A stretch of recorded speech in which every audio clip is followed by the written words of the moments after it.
I'm working on pediatric asthma with Dr. Tseman Tse and the co-director, Dr. Christine Longo. I'm usually from Africa. That's what I was telling that person.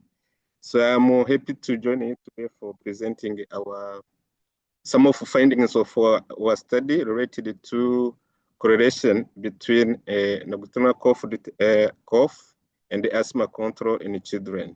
So this is a sub-study of a larger study called the Mobile Health for Kids with Asthma, MOCA study, which aimed to predict asthma exacerbation in children using multimodal data, including patient-reported data, clinical data, and the environmental data. So I'll be presenting in English, but at the end of the presentation, people can ask a question in French if they want. Thank you. So for like a financial disclosure, this study has been funded by a Canadian Institute for Health Research, but also as a student, I received some scholarship from Transmeditech Institute, Fondation CHC Saint-Augustin, and also ARS Network. So that's plan we'll go through from introduction, methodology, result, and the conclusion. And as you know, asthma is the chronic respiratory disease in children, which present a big burden not only for children and the adolescents, but also for their families and the health system itself. And the recent studies have shown that around 115 million of children and adolescents are worldwide affected by asthma. And specifically in Canada, we have around 10% of children who are living with asthma. And this is a big prevalence because for other countries, though maybe that are not available as it should be. Like in Africa, we have less prevalence of asthma, maybe due to environmental context, but also due to poor reporting. And currently, we are having problem related to pediatric asthma control, mainly due to gap in the diagnostic and the therapeutic approaches or capacities, but also adherence to medication, affordability, and access to medications and the asthma devices, and the other related issues. So the other gap or challenge is to have objective assessment of asthma control in a home setting, which also contribute to poor asthma control because parents can't know my child is having maybe partially controlled asthma. Now I can do something to prevent that my child goes to poorly controlled asthma status. So for this reason, we need an objective assessment measures which can help us to control asthma in our children at the home setting, and that can improve our outcome, especially for our children and adolescents. And we thought that mobile health technology can help to monitor patient symptoms, but also to detect asthma, night cough, which can be used as objective assessment measures for asthma control in children. And this can improve asthma control accuracy, especially in children and adolescents at home setting. So for this reason, we've developed what we call a mobile health for kids with asthma study. It's a study which aims to predict asthma exacerbation in children using multimodal data, including patient-reported data, clinical data, environmental data. But we aim to predict asthma exacerbation within a forthcoming week. So it's not like mid-term will be 6 months or 1 year. So we want to predict asthma exacerbation within 1 or 2 weeks. So that parents can do something, either to check if the child is taking good medication or to see doctor or clinical clinician if it is possible. So the main objective for this presentation is to explore if it is possible to use medical technology, digital health technology to detect nocturnal cough in children with asthma, but also to assess if there is any relationship between nocturnal cough frequency and the asthma control in the pediatric population. And for this study, we are using an mHealth application, a mobile health application called the LSP Sentinel application, which is assisting us to collect different data, including patient-reported data, even clinical data, but also participants are using the same application to detect nocturnal cough in the children, and also to respond to different questions that we have for this study.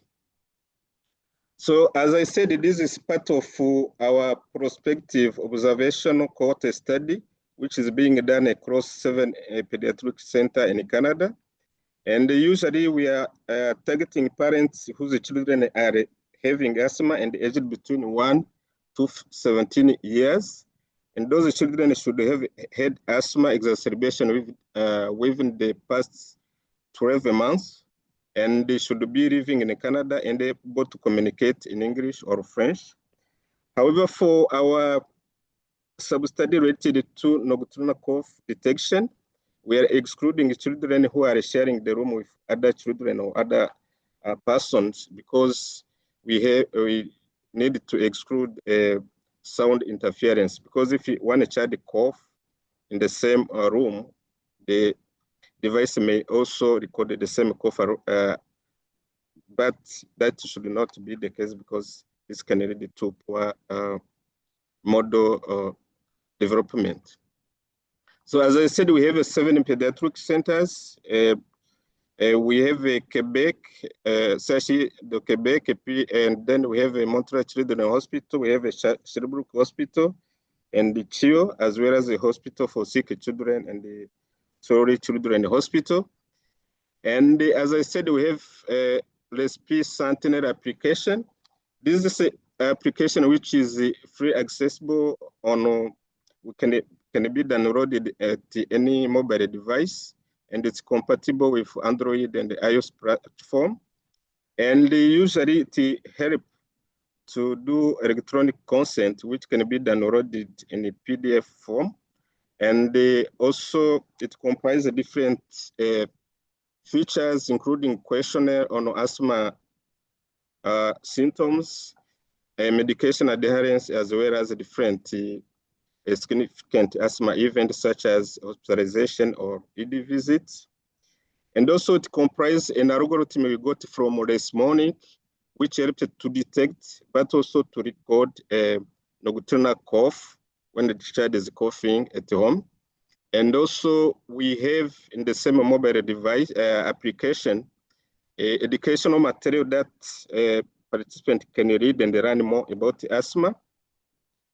And once they complete or they complete data related to asthma control, the same application can classify if the child is having poorly controlled asthma, partially controlled asthma, or well-controlled asthma, and that can be presented as a graphic way where the participant can maybe my child now is having well-controlled asthma, partially controlled asthma, or poorly controlled asthma. And this also can guide them to know what they can do, either to assess if the child is taking medication adequately, to see medical doctor, or to control environment if there are other specific triggers of asthma exacerbation or poor asthma control at home. Furthermore, we have also other engagement features, such as reminder to medication, when to take a medication, as you will see, even when they have to complete different questions related to our study. So this is like a schematic presentation of our mobile health devices, mobile health application.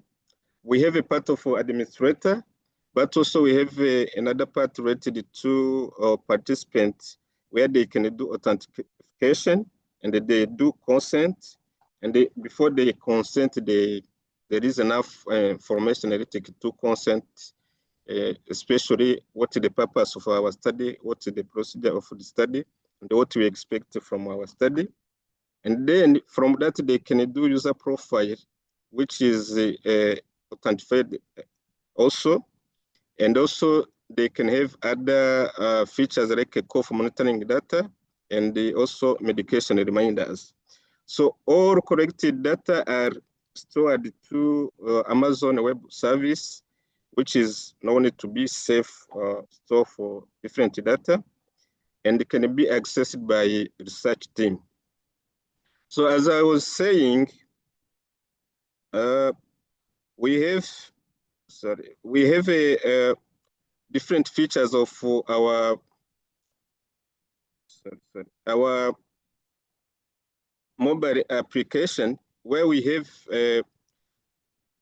a question related to asthma, but also we have another feature related to cough monitoring, where the participant open the application. Now the application starts to record, to detect and record a cough. We have where they can see how their child or their children are doing related to asthma control. When it is green, it's to mean the child is having well-controlled asthma. When it is yellow, it's to mean that the child is having partially controlled asthma. And when it is red, it's like reminding the parents, this is like your child is having poorly controlled asthma. Now they can do something related to medication adherence, seeing clinicians, or doing something related to reducing the risk to having severe asthma exacerbation. Another feature which is very important is related to medication reminder, where the participants can see what type of medication he has to take, how often he has to take, and what is the posology. And every time the participant has to take a medication, there will be a reminder if he didn't take, to be telling, take the medication, it's time to take it. So as I said, also there is a curated educational materials on the same application, where they learn about asthma, what are the, how do we take, do we treat asthma, and how do we evaluate or assess asthma control in our children, and also how do we use the different devices related to asthma, such as inhaler devices. So for our methodology, we targeted to, for the world study related to MOCA, I mean, mobile health for kids with asthma, we target to have at least 2,000 participants within 3 years. And for sub-study related to nocturnal cough detection, we targeted 270 children. And this should be done, should have those participants by the end of this year. And for each participant, we expect him or her to participate during this study for at least 6 months, but with possible extension depending on the choice of participants. So our primary outcome for this study is asthma control, which is assessed using GENA criteria, as we'll see later. And as I said, we're using the same application to do recruitment. So the recruitment can be remotely using the same application. And also it can be done in person, where we meet different potential participants and we invite them to participate in this study. So what we do, first we identify potential participants through electronic medical records, and we explain them about the purpose of our study. If they agree, then they can download our Respiratory Sentinel application. There is someone or research assistant to help them to understand and how to do it. And they can consent electronically, but it can be also paper-based depending on the choice of the participant, but also on the site. So after completing the consent, now they can go completing baseline questionnaires, but also we have longitudinal questionnaires, especially related to asthma control, which is done weekly. And there is some questionnaire which are monthly based and the quarterly. especially for what related to acceptability of our mHealth application. So they give us feedback related to what they see we have to improve, what is the like strength of the application, and what they propose maybe to change for our application. For nocturnal cough detection, as I said, we have an algorithm we got from Resmonic, which helps to automatically detect cough and to record it immediately, and it can quantify it. So what the parents do, they put the mobile device with an application, a RSP Sentinel application, they activate it, and then it starts to record itself. And after 2 hours, it will shut itself, so they don't need to go back to the room for the child to close it, because it will close it itself. So by now, I will present data we got from CHI Saint-Augustin for the last 20 months. And the other results, other data will be presented in another platform, because we don't have many data from other sites. The main data we are using now is from CHI Saint-Augustin. So from the start of the study up to last month, we had 724 participants. It's like 26 participants and you recruited per month. And most of them are aged less than 6 years. And the majority of participants are boys. And what we do at the beginning of the study, there are baseline questionnaires. One of the questionnaires asks about the asthma control, and we use GINA criteria, Global Initiative for Asthma criteria. So there are 4 criteria related to 90 symptoms, day symptoms, use of rescue medications, and also limitation of activities due to asthma. So if among those 4 points, there is no any positive answer, to mean the person is having well-controlled asthma. If there are 1 to 2 positive answers, to mean the person is having a partially controlled asthma. And if we have a 3 to 4 positive answers, to mean the person is having poorly controlled asthma. So we ask also the parents how they do they see the asthma control of their children. So where they could say, my child is having very controlled asthma, poorly controlled asthma, or partially controlled asthma. So what we saw is that though there is a tendency to have a significant association, there is a big difference, because if we consider for poorly controlled asthma, a parent said around 40, parents said that around 70% of for their children have poorly controlled asthma, whereas we have 40% when we used GINA criteria. So if you go to well-controlled asthma, we see that for GINA, we have around 64% of, if we go to well-controlled, we see that we have around 28% for well-controlled asthma, and 60% for well-controlled asthma parents. So to me, there is still a difference, because when you go to poorly controlled asthma, parents tend to say that their children are well-controlled, they don't have a poorly controlled asthma. This to mean that probably the parents do not have enough knowledge related to asthma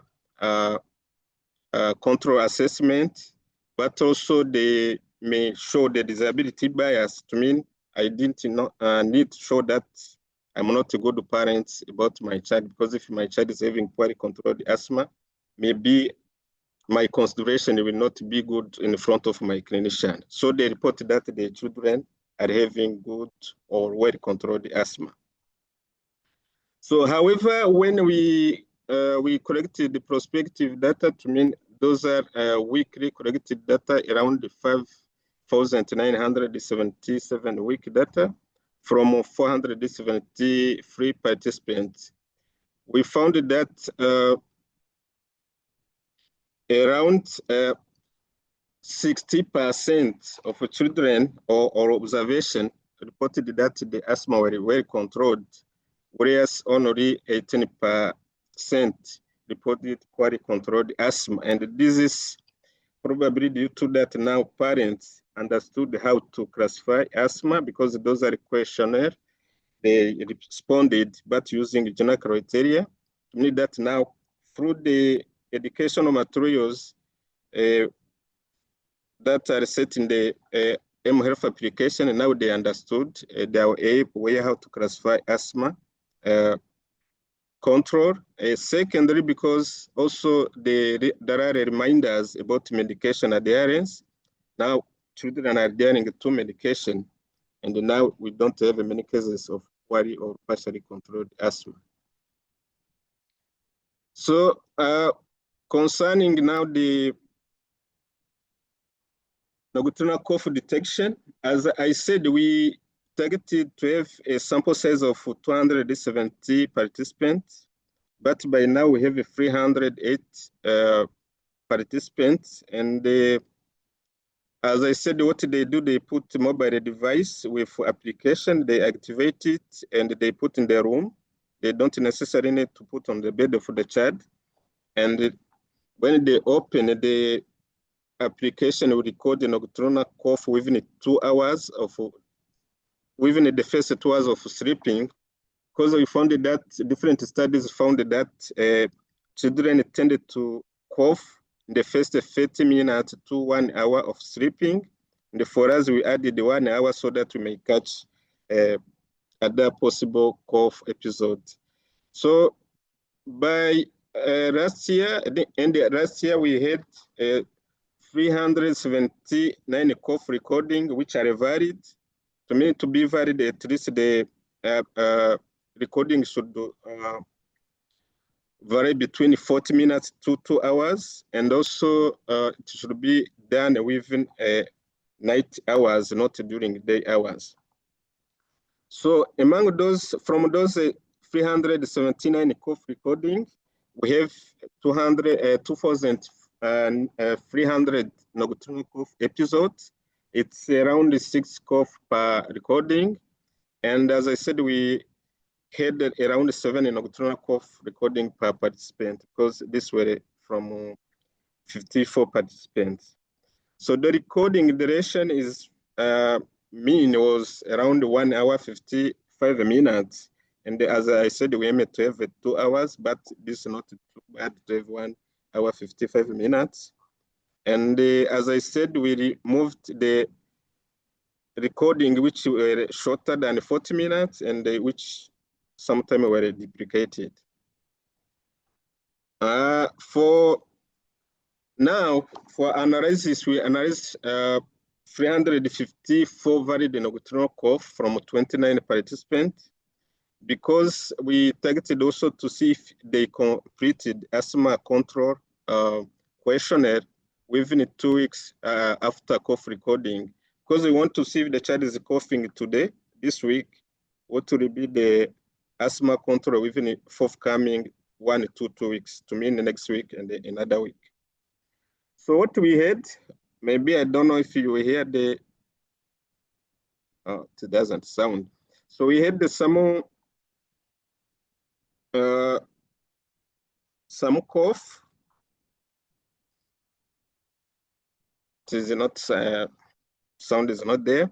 So what we saw is that for children who are having poorly controlled asthma, around 51 of them are having a nocturnal cough, whereas children who are having partially controlled asthma and very controlled asthma, only 15 and 16 of them are having nocturnal cough. To me, there is an obvious difference between poorly controlled asthma and the rest of classification, to me, very controlled and partially controlled asthma, and in terms of nocturnal cough. So the other findings is that when we said let's try to see if there is any difference between age group, between under 6 years and above 6 years. When we go to the category of poorly controlled asthma, we found that children who are aged more than or older than 6 years are prone to have more nocturnal cough compared to children younger than 6 years. So this was like a surprising finding because we expected children younger than 6 years to cough more than children who are aged than more than 6 years. Maybe as we'll be having more data, we expect to maybe they may be changed, but by now that's what we have. And we said now, because we saw that children who are having poorly controlled asthma have more nocturnal cough episodes. We wanted to compare with other categories to mean partially controlled and well controlled. And we found that children who are poorly controlled, having poorly controlled asthma, have the risk of 4 times of having nocturnal cough comparing to those with well controlled asthma, and the 4.6 times comparing to children with partially controlled asthma. So we said because now we are using a nocturnal cough, and the nocturnal cough is a part of night symptoms of asthma, we wanted to compare it with other 3 criteria for Global Initiative for Asthma for assessing asthma control. And the first time we said, let's see if the child is having cough or not, what is the impact on other or association or with on other 3 criteria. So what we found that children who are not having nocturnal cough, they usually use rest rescue asthma medications. Also, they have less daytime symptoms, and they have less limitation of activities. Meaning that now nocturnal cough can inform us more about the remaining criteria to mean use of rescue medication, use of day symptoms, and the limitation of activities. I mean, it can tell us more about asthma control, even if we don't have other parameters or other criteria. So as a conclusion, what we saw that AIM Health technology can help us to detect and record nocturnal cough in children. And this can be done even in home settings. And that there is an association of nocturnal cough and the poor asthma control in children. And that nocturnal cough can be used as an objective biomarker for asthma control in children, both in the clinical setting, even in the home settings. And this can contribute in improving asthma management in the children. And we need more data or extensive research to validate these findings and also to generalize it to global population. So by now there is, this is ongoing study examining the contribution of cough frequency in predictive model of asthma exacerbation in children.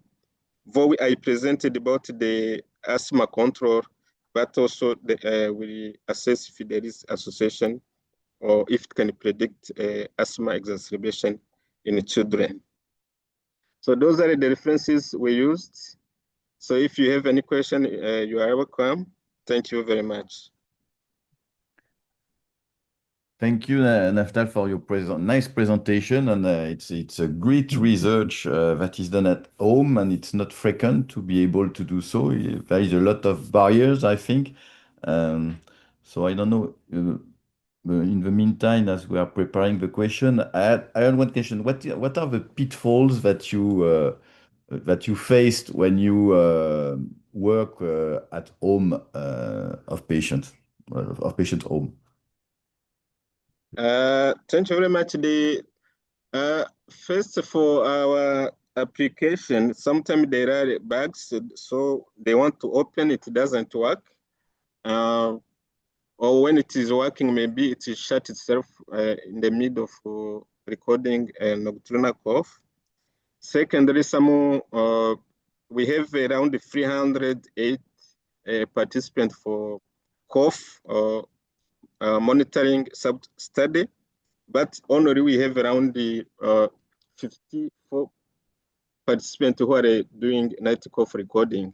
I mean, even if they signed or they consented for the study, they are not recording as it should be. So what we do, we send them the reminders. And also we designed what we call newsletter that we summarize what we are having as data in user-friendly language so that they can understand. Also, the same newsletters comprise reminders. So we're still doing the study. Please remember to complete our questionnaire. Remember to do nocturnal cough recording. So that's what we are doing. Okay. Kevin? Hey, thank you so much for the presentation. It's super interesting. Myself, I got some question. Do the application have access to the alarm of the phone and also to the reminder of the phone, to the calendar of the phone? So you can, for example, schedule directly on the calendar with an alarm for the medication and also for by the recordings and stuff like that? Okay, so actually the application have reminders for medication, and this is adopted by the zone, our zone. So if I'm only maybe in Montreal, it's different from the one who's in British Columbia. Well, we don't have many people there. So it's adopted by time zone, and it will send a reminder if the child has to take medication maybe at 6 a.m. It will send a reminder at the same time. Please remember to give your child. So it will sound. It's time to take a medication. The same for the questionnaire. If there is a question that has to be completed, also there is a reminder. The second question, maybe I forgot it. You can repeat it. No, but that's crazy. So the number of partially or poorly controlled patients, because if they get the reminder, that's Okay. crazy. So what it does. So parents are completing a questionnaire related to asthma control using the GINA criteria. Those are 4 questions. So each week, because it is a weekly questionnaire, the application itself, it will summarize depending on the answers that the parents put in the system. So it will summarize saying this is red, it's poorly controlled. This is green, it's well controlled, and this is yellow, it's partially controlled. But maybe what is lacking and that what we don't want to put to orient the parents. So do this because we don't want to replace the doctor or the clinicians, but it show the parent maybe that's what I have. I have a yellow, my child have a yellow, so I have to wonder what is happening. Is he taking a medication as it has been prescribed? Do we have any trigger for asthma exacerbation? Maybe a pollution, maybe someone is smoking in the house. So now they can control the environment. So if they see there is a still problem, they can see clinician or they can contact clinician for that purpose for improving asthma outcome. So the other one, which is good, is that they can download that asthma control chart. They can share with a clinician either by telephone or they can show him or her during the clinical visit. Okay. So and it's do you easy plan for, to, sorry? yeah. Do you plan to extract this data directly in a PDF and send it to the clinician before their appointment, for example? Yeah, that's possible, but of course, it depends also on the communication between the clinician and the parents. If there is a good communication or they have he or her number, they can send the PDF format before to see maybe in the last 2 weeks or 5 weeks or 10 weeks. That's how my child has been doing in terms of asthma control. Okay, nice. And last question, I don't think you tell that. The detection of the cough is processed in the phone, or it's done, the sound is sent to Saint Justine server, and Saint Justine server compute to extract the cough timing. So what it does, it detects and record, but all data are sent to the platform or at Saint Justine.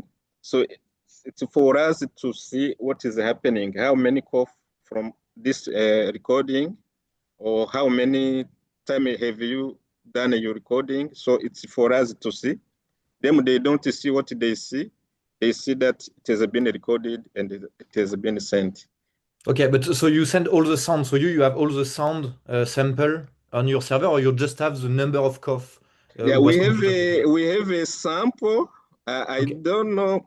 So to me, if you there is in the recording, there are calls, there are samples. I mean, Mm. there are sound. So this, I don't know why it didn't sound, but previous one I was presenting, it was sounding. You hear cough as it should be. I don't know why. Maybe Yeah, no, no problem. Okay, okay. But you record, so you get all the sound recorded since the beginning yes. of all the patient and all the night that they record. Okay, okay, nice. Yes. So maybe what we didn't think about. So we thought about the frequency to mean how many cough episodes we have. So what we didn't focus on is to see the intensity to mean if I cough, oh, another one cough, oh. So there is a difference in intensity of cough.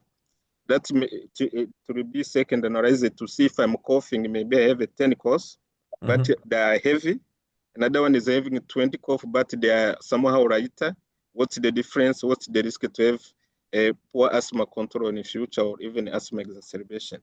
So this we plan to do as a secondary analysis, what was not planned in our primary study protocol. Mm. Yeah, Okay, thank you. thank you. So does that mean that when you registered the sounds, you also have, if people are discussing in the room during the 2 hours, you collect this information? So if we have people in the room, we don't collect the information. And the best of the application is that if there is a second sound, we can hear it, and this that will be considered as invalid. So that's why you saw we have actually around 786 recordings, but you saw that what we have as valid is less than that. We have 379 valid recording. Too many others have been judged either short, either done during the day, or either having a second sound in the room, and we removed them. Okay. Yeah. I don't know if there is other questions. I think Mario wanted to ask something or say something. We can hear you, Mario. Yeah, your phone is off.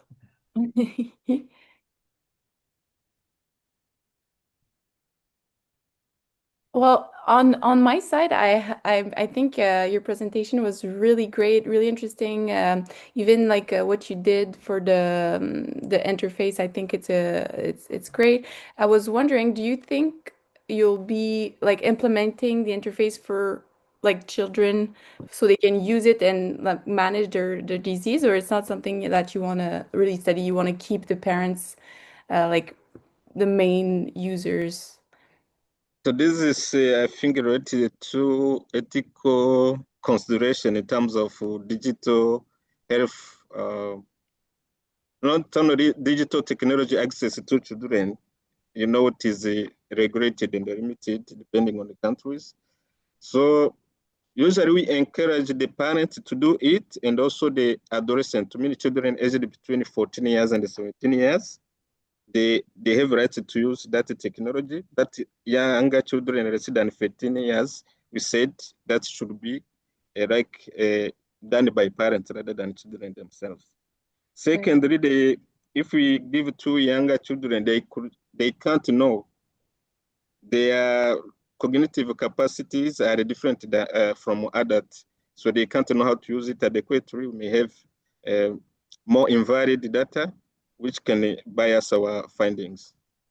Yeah, but that's something that I'm curious to explore one day to see like if we can gamify like at a younger age so they can manage, for example, type 1 diabetes or for example, Okay, that was a discussion we were having yesterday with my supervisor. Because yeah. the application itself is really interesting and impressive. I think later on it can be scaled up to other chronic diseases such as diabetes, sickle cell. We don't have maybe sickle cell, many cases of sickle cell here in Canada, but in Africa, where we had many cases, even like chronic kidney disease, we have them back home. Rheumatic heart disease or cardiovascular disease, we have many of them in Africa. Even here, we have some cardiovascular disease in children.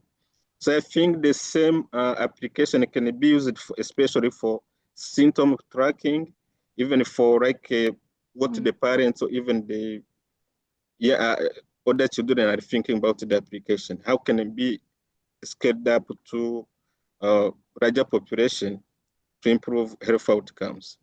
Yeah, because I think like the people who has the disease has a lot of information and sometimes it's hard to get that information from children. So I think it could be a great way, but I was just wondering if it was something you Yeah, were it is thinking about. possible. And for me, like back home, maybe I plan to use it if I have access to advanced health education, because we don't have enough data related to health education in asthma, but also it can be used for other conditions, as you said, diabetes, hypertension, cardiovascular disease,